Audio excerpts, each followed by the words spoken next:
I never imagined that the quiet sound of a closing door could hurt more than shouting. That evening, I stood alone in my small kitchen, holding a cup of cold tea, listening to my son's footsteps fade away down the hallway. He didn't look back. He never did anymore. My name is Eleanor. I'm 68 years old, and for most of my life, being a mother was the only role I ever took seriously. I raised my son Daniel alone after his father passed away. I worked double shifts, skipped meals, and silenced my own dreams just to make sure he never felt the weight of struggle. That night felt different. Not loud, not dramatic, just empty. Earlier that day, I had asked Daniel a simple question. "Did you eat?" He sighed, the way people sigh when they feel inconvenienced by kindness. "I'm not a child anymore, Mom," he said, grabbing his jacket. "You don't have to ask me these things." I smiled and nodded, pretending it didn't sting, but something inside me cracked quietly. As the door closed behind him, I realized something terrifying. I had slowly become invisible in my own son's life, and that was only the beginning. The days after that evening began to blur together. Mornings came quietly. I would wake up before sunrise, out of habit, even though there was no one left who needed breakfast on time. The house felt larger than it ever had before. Too many empty spaces. Too much silence.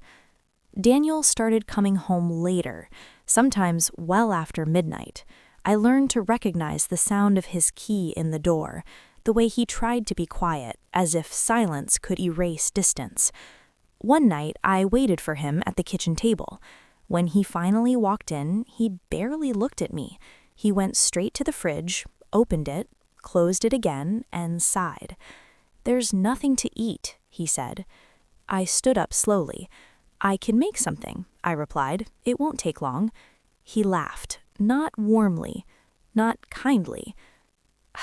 "That's not the point," he said. "I don't want to wait. I'm tired." Something in his voice made my chest tighten. I nodded and stepped aside, watching him grab his jacket again. "You don't have to stay up for me," he added, his hand already on the door. "You don't have to worry so much." But worrying was the only way I knew how to love. As the door closed, again, I felt a strange ache settle deep inside me. It wasn't anger. It wasn't disappointment. It was the slow realization that my presence no longer mattered. And with every night he walked past me, that truth grew heavier. That heaviness followed me into the next few weeks. I began noticing things I had ignored before, how Daniel spoke to me without really listening, how his answers were short, impatient, as if every word I said demanded too much of him. One afternoon, I found myself standing in the grocery aisle, staring at shelves I had memorized over the years. I reached for his favorite soup out of habit, then stopped. I realized I no longer knew what he liked. When I got home, the house greeted me with the same silence. I unpacked the groceries slowly, carefully, the way you do when you're trying to delay the moment you admit the truth to yourself. That evening, Daniel came home earlier than usual. He walked into the living room, dropped onto the couch, and turned on the television without saying a word. I stood nearby, holding a folded towel in my hands. "I made dinner," I said gently. "It's still warm." He didn't look away from the screen. "Not hungry," he replied. I hesitated, then sat down across from him. "We don't really talk anymore," I said quietly. "Did I do something wrong?" For a moment, I thought he might answer honestly. Instead, he laughed. Not loud, not joyful. "Ha! You're overthinking again," he said. "Everything doesn't have to be a big conversation." The words hit harder than I expected. I nodded, even though my throat felt full.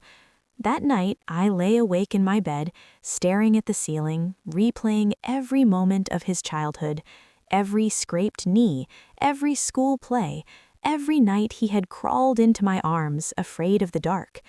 I wondered when my comfort had become a nuisance, when my presence had started feeling like pressure, and for the first time, a thought crept into my mind, one that scared me more than loneliness. What if my son no longer needed me and had already decided he never would? That question stayed with me until the answer arrived on its own. It came one Saturday morning, quietly, without warning.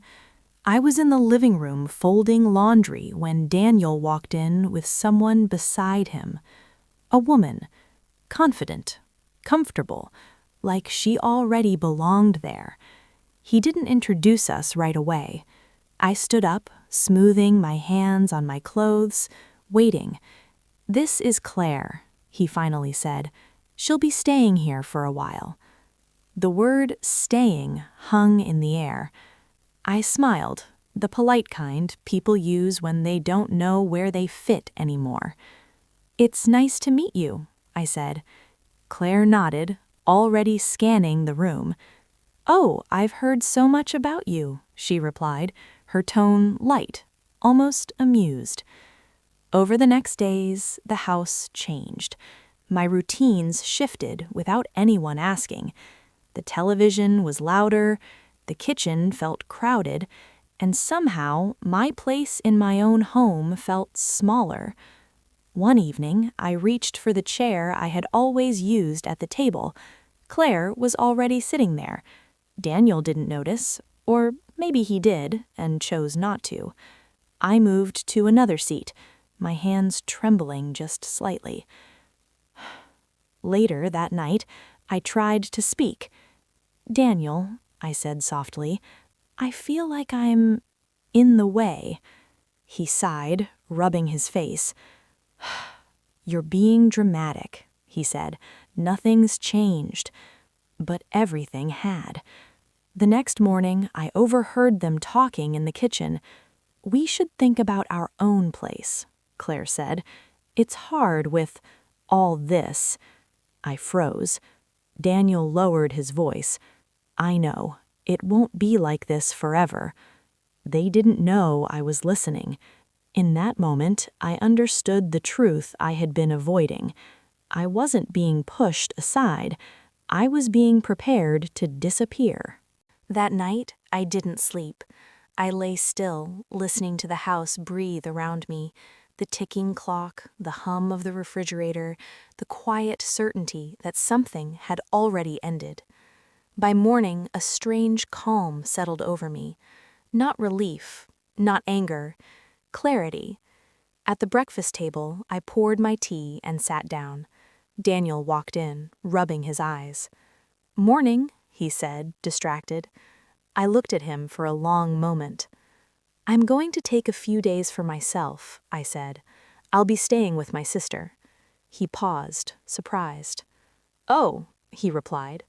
"Okay." That was all. A long, steady breath. I packed lightly, a small bag, my favorite sweater, the photo of us from years ago when his arm was still around my shoulders. As I zipped the bag, my hands didn't shake. At the door, I stopped. "I love you," I said. He nodded, already glancing at his phone. "Drive safe." Outside, the air felt different, wider. I walked to the car and sat there for a moment, letting the silence wrap around me, not like loneliness this time, but like permission. I didn't leave to punish him. I left to save myself. In the days that followed, I remembered who I was before I learned to disappear. I laughed once, unexpectedly. I left through the night. I cooked for myself. I spoke my thoughts out loud without apologizing. And one evening, as the sun lowered and the room filled with quiet light, I understood something simple and final. Love does not require you to erase yourself.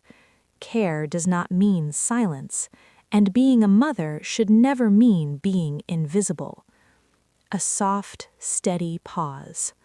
Some doors close without noise, but sometimes walking away is the only way to open your own.